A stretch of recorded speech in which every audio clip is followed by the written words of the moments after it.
केंद्रीय वित्त मंत्री निर्मला सीतारमण ने पूर्वकालिक वित्त मंत्री के रूप में अपना चौथा और मोदी सरकार का 10वां आम बजट पेश किया। इसके बाद प्रधानमंत्री नरेंद्र मोदी ने इस बजट को लेकर अपने विचार साझा किए और बजट को जनहितैषी व विकासोन्मुखी करार देते हुए वित्त मंत्री को बधाई दी। प्रधानमंत्री ने कहा कि यह बजट 100 साल की भयंकर आपदा के बीच विकास का नया विश्वास लेकर आया है। उन्होंने कहा कि यह बजट अर्थव्यवस्था को मजबूती देने के साथ साथ आम जनता के लिए कई नए अवसरों का निर्माण करेगा।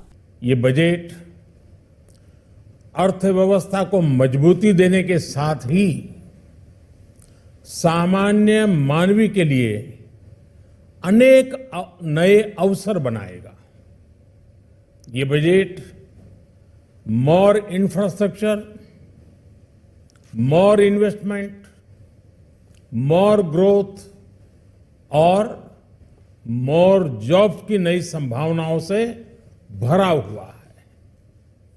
और एक नया क्षेत्र और खुला है और वो है ग्रीन जॉब्स का।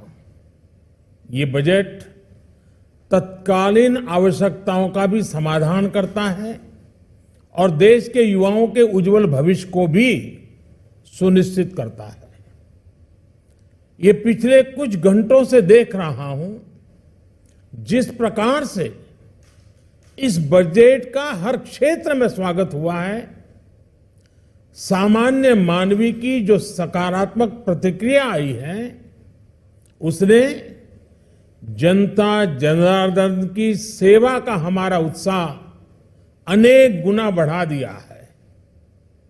जीवन के हर क्षेत्र में आधुनिकता आए, टेक्नोलॉजी आए, जैसे किसान ड्रोन हो, वंदे भारत ट्रेन हो, डिजिटल करेंसी हो, बैंकिंग के क्षेत्र में डिजिटल यूनिट्स हो, 5G सर्विसेज का रोल आउट हो, नेशनल हेल्थ के लिए डिजिटल इकोसिस्टम हो। इनका लाभ हमारे युवा, हमारे मध्यम वर्ग, गरीब, दलित, पिछड़े, ये सभी वर्गों को मिलेगा। इस बजट का एक महत्वपूर्ण पहलू है गरीब का कल्याण। हर गरीब के पास पक्का घर हो, नल से जल आता हो, उसके पास शौचालय हो, गैस की सुविधा हो, इन सभी पर विशेष ध्यान दिया गया है। इसके साथ ही आधुनिक इंटरनेट कनेक्टिविटी पर भी उतना ही जोर है। जो भारत के पहाड़ी क्षेत्र हैं, हिमालय का पूरा पट्टा, जहां जीवन आसान बने, वहां से पलायन ना हो, इसे ध्यान में रखते हुए भी नई घोषणा की गई है। हिमाचल, उत्तराखंड, जम्मू कश्मीर, नॉर्थ ईस्ट ऐसे क्षेत्रों के लिए पहली बार देश में पर्वतमाला योजना शुरू की जा रही है।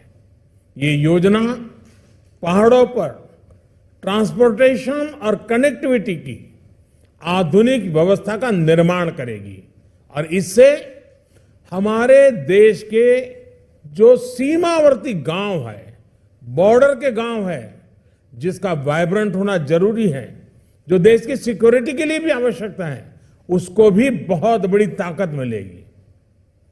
भारत के कोटि कोटि जनों की आस्था मां गंगा की सफाई के साथ साथ किसानों के कल्याण के लिए एक महत्वपूर्ण कदम उठाया गया है।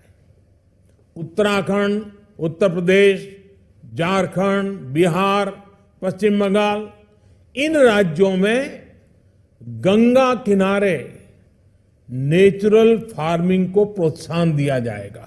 एमएसपी खरीद के माध्यम से किसानों के खाते में 2.25 लाख करोड़ रुपए से भी ज्यादा सीधे ट्रांसफर किए जा रहे हैं।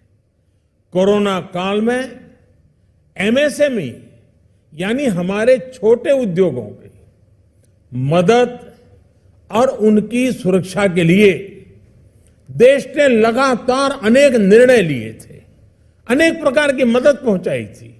डिफेंस के कैपिटल बजट का 68% डोमेस्टिक इंडस्ट्री को रिजर्व करने का भी बड़ा लाभ भारत के एमएसएमई सेक्टर को मिलेगा।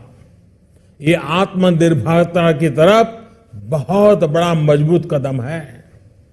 7.5 लाख करोड़ रुपए के पब्लिक इन्वेस्टमेंट से अर्थव्यवस्था को नई गति के साथ ही छोटे और अन्य उद्योगों के लिए नए अवसर भी बनेंगे।